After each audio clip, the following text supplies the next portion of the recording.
Kag sa numero 1 sa mga balita subong nga adlaw.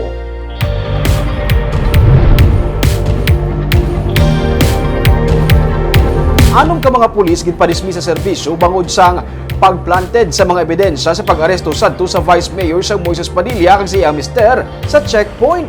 Yaring report.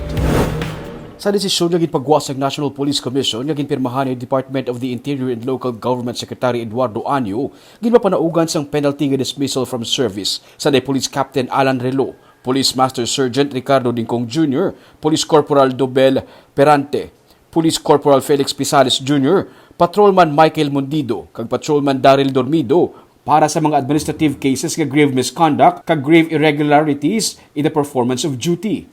Ini may angot sa natabong at checkpoint sa Moises Padilla sa December 19, 2017 kung sa diin ginpapundo sa checkpoint ang salakyan nga ginasakyan sang anay Vice Mayor sang Banwa nga si Ella Garcia Yulo kag sang iya nga mister nga si Felix Yulo III.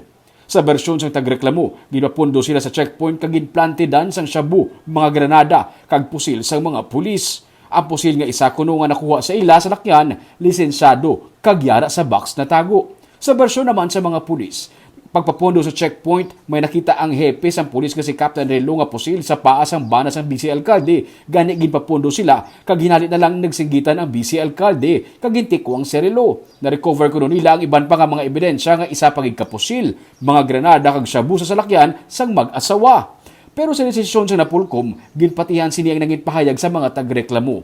Suno sa mayor na karon sang Banwa nga si Ella Garcia Yulo, nagapasalamat sila nga naang ko nagid Manila ang hustisya. Nalipay, gid kami kay tipin sa rabla, kalawid-lawid na ni sa amon nga naulat sini.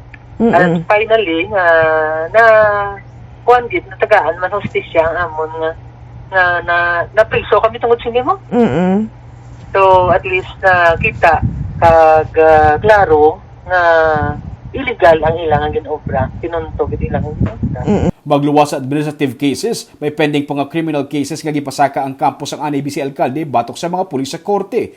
Ang desisyon sa Napolcom nga pag-dismiss sa mga pulis ang ilaman nga igasumiti sa korte para mapabakod pagid ang ilang kaso.